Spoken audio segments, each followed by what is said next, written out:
बिहार के मुजफ्फरनगर के ब्रजेश ठाकुर रिहा हो गए हैं। आप जानते तो होंगे ब्रजेश ठाकुर को। अगर नहीं पता है तो कोई बात नहीं, मैं आपको बताती हूँ। ये वही ब्रजेश ठाकुर हैं जिन पर 11 महिलाएं और उनके 4 बच्चे गायब करने का आरोप है। आपको इनके बारे में मैं विस्तार से बताऊंगी, लेकिन उसके पहले आपको बता दूं कि बिहार के चर्चित मुजफ्फरनगर बालिका गृह कांड में आजीवन कारावास की सजा काट रहे ब्रजेश ठाकुर को स्वाधार गृह कांड में बरी कर दिया गया है। ब्रजेश ठाकुर के साथ ही साथ इस कांड में शाइस्ता परवीन उर्फ मधु और कृष्णा को भी रिहा कर दिया गया है। आपको बता दें कि एससी एसटी कोर्ट के विशेष लोक अभियोजक जयमंगल प्रसाद ने बीबीसी को बताया कि न्यायाधीश अजय कुमार मल की कोर्ट ने इस मामले में तीनों अभियुक्तों को सबूत के अभाव में बरी कर दिया है। उनका कहना था कि इस मामले में पुलिसिया अनुसंधान में बहुत ढिलाई बरती है। इस फैसले के खिलाफ उच्च न्यायालय जा सकते हैं, लेकिन अगर पुलिस अनुसंधान ही ढीला रहा तो कोई फायदा नहीं होगा। अब ये जान लेते हैं कि क्या है पूरा मामला। ब्रजेश ठाकुर की संस्था सेवा संकल्प एवं विकास समिति मुजफ्फरनगर में कई होम्स चलाती है। उनमें से एक स्वाधार गृह भी था। मई 2018 में ब्रजेश ठाकुर का नाम खबरों में आया था, जब उनकी ओर से संचालित बालिका गृह को लेकर कई गंभीर आरोप लगे थे। मुजफ्फरनगर के साहू रोड स्थित इस बालिका गृह में बच्चियों के साथ यौन शोषण का मामला सामने आया था।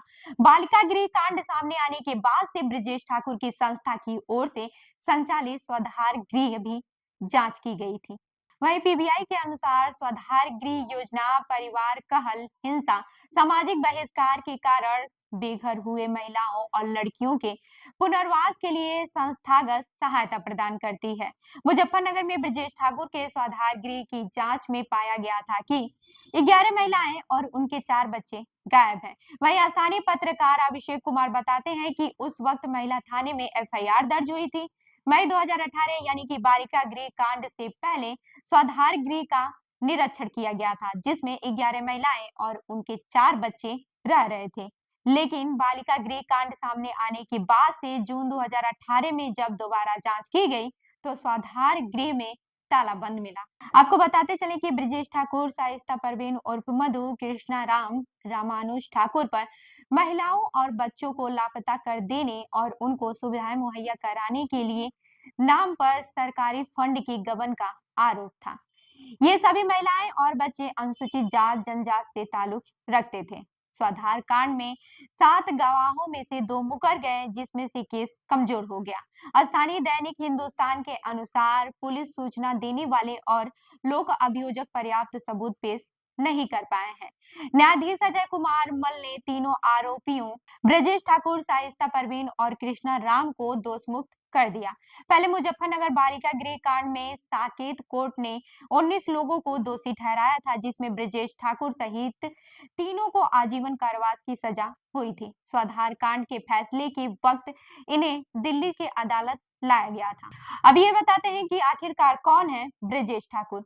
ब्रजेश ठाकुर मुजफ्फरनगर के बालिका गृह कांड के कारण सुर्खियों में आए थे। हालांकि मुजफ्फरनगर में वे अपने रसूख के कारण हमेशा से चर्चा में रहे हैं। ब्रजेश ठाकुर के पिता राधा मोहन ठाकुर ने वर्ष 1982 में प्रातः कमल अखबार शुरू किया था। राधा मोहन ठाकुर ऐसे व्यक्ति थे जिनके नाम पर अकेले मुजफ्फरनगर में 22 अखबार रजिस्टर्ड थे। 1987 में ब्रजेश ठाकुर ने रियल एस्टेट के अलावा अपना ध्यान एनजीओ सेक्टर पर फोकस किया। उन्होंने सेवा संकल्प एवं विकास समिति नाम का एनजीओ बनाया। साल 2013 में पहली बार इस एनजीओ को बालिका गृह के रखरखाव की जिम्मेदारी मिली। वहीं 1995 और साल 2000 में ब्रजेश ठाकुर ने कुढ़नी विधानसभा से चुनाव भी लड़ा, लेकिन उन्हें शिकस्त मिली। इसी के साथ आपको बताते चले कि प्रातः कमल के अलावा ब्रजेश ने अंग्रेजी अखबार न्यूज नेक्स्ट और उर्दू अखबार हालाते बिहार भी शुरू किया था, लेकिन बालिका गृह कांड के सामने आने और फिर इस मामले में दोषी ठहराए जाने के कारण जेल में। अब आपको ये भी बता देते हैं कि क्या था बालिका गृह कांड। मई 2018 में बिहार के शेल्टर होम्स पर Tata institute of social sciences ने एक रिपोर्ट बिहार सरकार को सौंपी थी। ये रिपोर्ट शेल्टर होम्स चलाने वाले और वहां रह रहे बच्चों से बातचीत पर आधारित थी। इस रिपोर्ट में ही मुजफ्फरनगर शेल्टर होम्स में बच्चियों के साथ हो रहे उत्पीड़न की बात सामने आई थी। शेल्टर होम में रह रही बच्चियों के साथ बलात्कार, मारपीट और मानसिक प्रताड़ना के गंभीर मामले भी सामने आए थे। इसके बाद से 31 मई 2018 को शेल्टर होम को चलाने वाले ब्रजेश ठाकुर सहित 10 अभियुक्तों को गिरफ्तार किया गया था। वहीं बाद में ये केस सीबीआई को सौंप दिया गया था। दिल्ली की साकेत कोर्ट की पोक्सो अदालत ने इस मामले में कुल 19 लोगों को दोषी करार देते हुए सजा सुनाई थी।